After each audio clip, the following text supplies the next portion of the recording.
Hello, welcome to the YouTube Tuba Masterclass. My name's Patrick Harold. I'm the tuba player in the London Symphony Orchestra. I've been here for a rather long time, and I've been asked to work on just three little bits of the orchestral tuba repertoire. They are the, for some reason, infamous Ride of the Valkyries, the Fantastique Symphony, and finally the Hungarian March, from the Damnation of Faust. Let's work first of all on the road digging bit, and that's the Valkyries. It always comes up at orchestral auditions. People want something heavy, substantial, but most importantly, intensely rhythmic. I teach a lot, and students are often very, very anxious to make the most enormous sound they possibly can. That's very creditable, but if the enormous sound isn't in the right place, then you just become something of a noisy nuisance. So I would stress that you concentrate as much on rhythm as you do on sound and pitch. Let's have a go.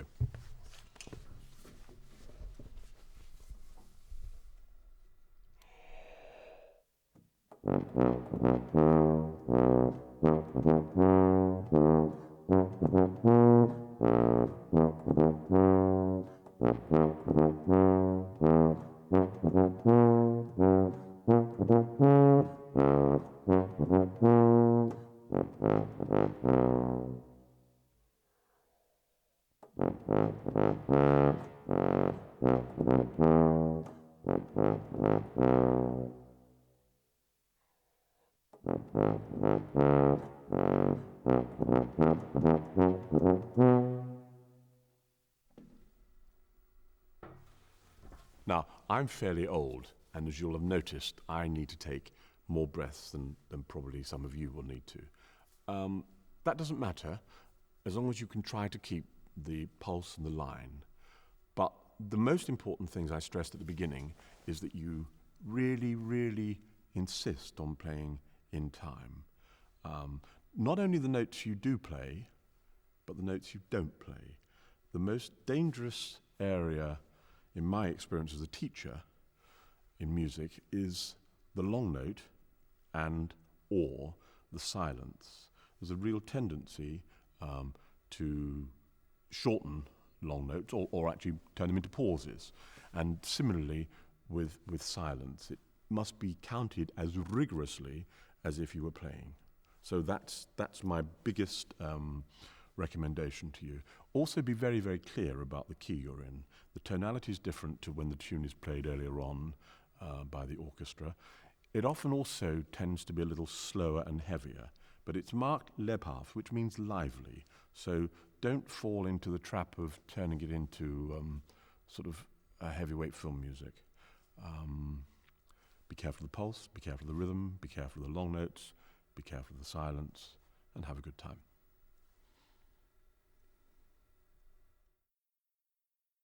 Now we go back in history a little to the music of Berlioz.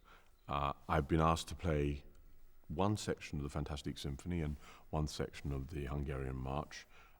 They're not the most famous bits. The most famous bit in the Fantastique Symphony is where the two tubas play together, the Dies Irae. Now, it's not here, but I'm going to mention it anyway. If you do end up having to play that, do make sure that you play it as if you were singing. And remember the words, so it's Dies Irae, Dies La. So it needs to be two 4-bar phrases, maybe even thinking of an 8-bar phrase, but think about the consonants at the beginning of each word, because that's exactly how those notes need to be articulated. Again, most players go for volume. Volume's a bonus. Clarity is essential. So let's begin now with the Fantastique Symphony, which is marked at figure 56 in my part.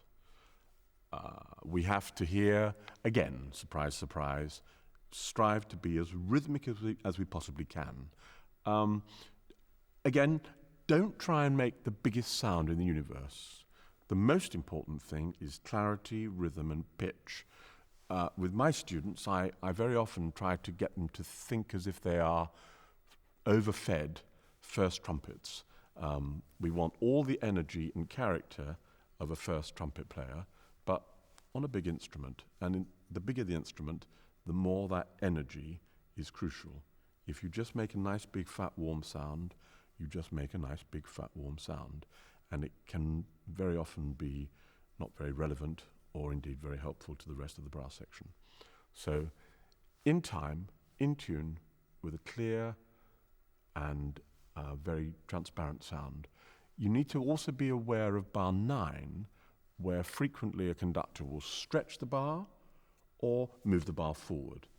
You need to decide, if you're doing an audition, what you're going to do, and make it very clear that you intend to do it and it's not an accident. Okay, let's try.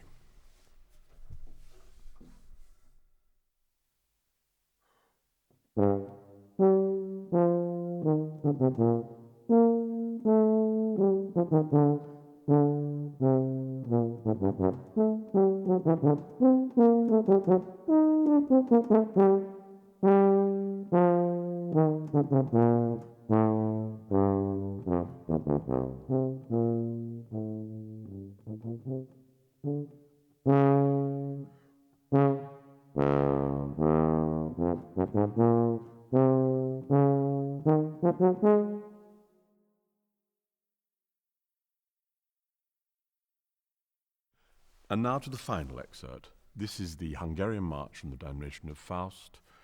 Most of the repertoire for the tuba is unfortunately heavy and loud and noisy, and this is no exception.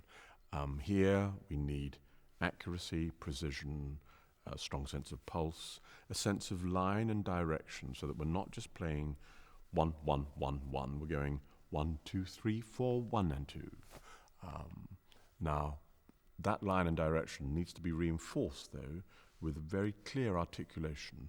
That can be a bit dangerous, but don't worry about it, because when you play an audition, either a tape one or especially a live one, the people that listen, they are normally players. They know that playing isn't easy, and they appreciate you just as much for the error as for the success. What we're looking for, whenever I've sat an audition panel, is obviously talent and skill, imagination and commitment and involvement. And you don't really want to be a security call player. So really be brave, take a breath, blow the blooming thing, and have a good time.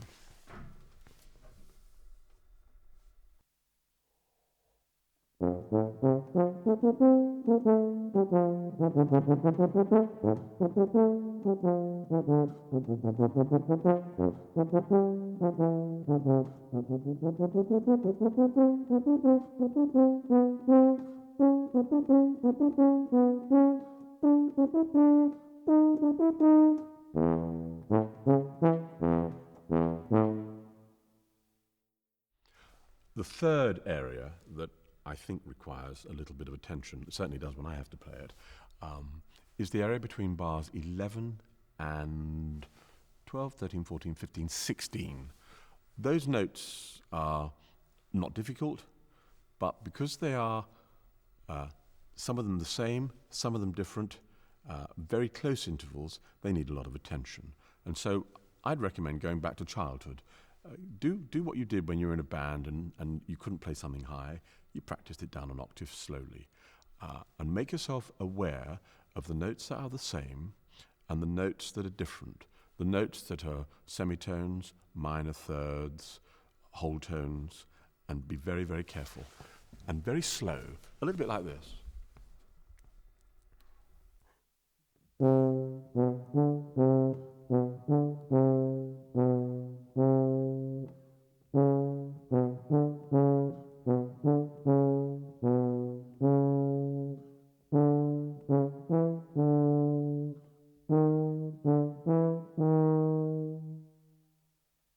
And you see how I draw attention to the notes that one might be tempted to throw away. You could also perhaps change the rhythm, maybe do something like short, short, long, short, short, long, short, short, long. And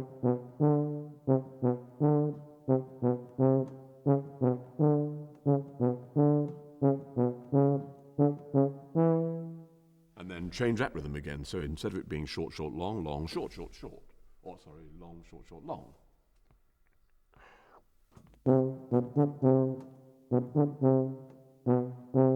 Any sort of variation so that the strong notes lose their strength and the weak notes become the strong notes. So long, triplet long would be a good one.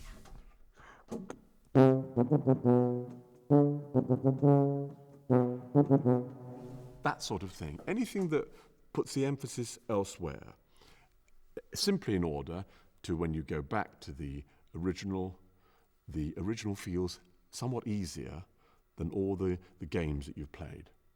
That works for me. It works for lots of my students who've been successful as professional musicians, so I hope it's some use to you. Thanks very much for your time and attention. Bye-bye.